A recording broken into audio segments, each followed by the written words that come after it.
A short while ago, amongst the humdrum of EGX Rezzed, I slipped away to elsewhere in London to get some hands-on with Prey. Now, it has been several weeks since then, but I still wanted to give you guys a quick rundown of my time with the game. I played about the first hour of the game, and this video will contain an overview of my thoughts, as well as mild spoilers, but it's nothing you won't learn from the first hour of gameplay, so not much harm, eh? I'm going to start the video with a quick brief rundown of the first part of the story. It helps to set the tone, and I think it gives you a quick idea of what the game is about.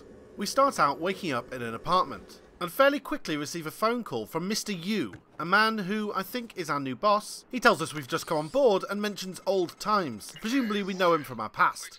A helicopter is sent in, and after a scenic trip across the city, we arrive at the lab, where we are asked to take part in some simple tests.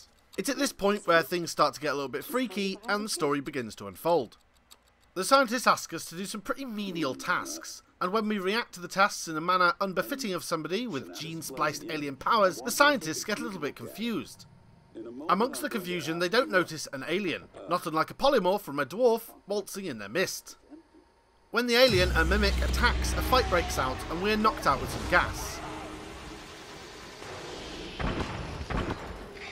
Upon waking up, we experience the same day we previously did, although it's not all quite the same. The story begins to unfold faster from this point. The whole apartment, the helicopter flight, all the lab is a facade. As it happens, the DNA splicing caused memory loss, and this explains the Groundhog Day start to the game. We break out of our experimental prison, which turns out to be a giant space station. I really loved the way this was done. The reveal of Talos 1 and the space station that we are actually inhabiting. Some really nice rendering effects on the glass, which turned out to be screens. And I also did wonder if I'd thrown something heavier around my room the first time I woke up. Could I have cracked a screen or caught a glimpse of the truth from behind the curtain? Visually, the game reminds me of Dishonored and Bioshock, which makes perfect sense as Prey is being developed by Arcane Studios. The setting is obviously not fantasy Victorian or steampunk in any way, but sci-fi this time. I really do love stylized visuals for characters, as it really helps the game stand the test of time a little better. And the aliens are quite simple looking, but I imagine we'll get to see some more weird and wonderful ones later on. I saw someone sat next to me actually at the event fighting a bipedal alien, but I didn't run into one during my gameplay. The jump scare potential for the Mimic, the alien enemy that can become any prop in the game, is certainly one that caught me off guard a few times, and one that keeps you on edge whilst you're playing. Luckily these little bastards aren't too tough, and even on the hard mode I was playing on, the wrench made short work of them. Once we were in full swing, the gameplay really did remind me, as I said before, of Bioshock and Dishonored. An FPS, but with a little bit more than is traditional. Likewise, there are lots of items to pick up, food to regain health, etc., but also lots of tidbits of information that isn't crucial to pay attention to. But if you decide to log into every computer screen you come across, and open every desk and letter, you'll unveil more and more backstory that builds the narrative into a bigger picture. It's not terribly uncommon for a game to have these kind of features, but it is nice to know that there's a deeper story there for those of us that like to dig a little deeper. In the brief time I got with the game, I found a shotgun, which I found to be most excellent, but I also found a glue gun. The glue gun can be used in lots of different ways. You could make quick walkways along walls, getting to secret areas, or making shortcuts that may not require you to fight as many enemies.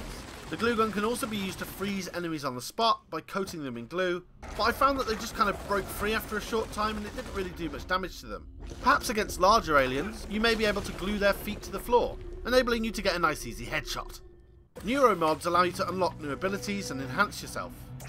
A lovely simple procedure which involves stabbing yourself in the eyes for some reason. The menu didn't seem to have any super cool alien looking mods on the tree, but I did think this was maybe to avoid spoilers and that they are experimental, so perhaps we'll discover them as the game goes on. I'm excited to see what other weaponry and alien powers we might get with the neuromods and how that will impact the problem solving of navigating the levels. Will we have to turn into someone's boxer shorts to allow us to get into a secret room? Perhaps becoming a sausage on a plate would allow us to roll off of the table and slip under a door? These and many other Red Dwarf polymorph situations appear to me as logically the way the game needs to take us. Overall, I've really enjoyed my time with the game, and I felt, right as the game cut me off, that everything was just opening up and beginning to pull me into the story. Obviously, that's the ideal time to cut off a demo, so I'll have to trust that the rest of the game is just as gripping. So long as the variation in enemy types, the weapons and tools, and the challenges thrown in front of the player continue to slowly ramp up as the game goes on, this could be a cracking game. On April 27th, you'll be able to play the same demo that I did, as it's getting released on Xbox One and PS4. There's currently no official word on whether the demo is coming to PC, But the full game does come out on May 5th, so not long to wait even if the PC Master Race isn't given an early taste. I hope you enjoyed this little glimpse of the game. Hopefully I've shown you something you might not have seen before. If you did enjoy this video, please drop me a like and let's have a chinwag in the comments about Prey. Do you like the look of it?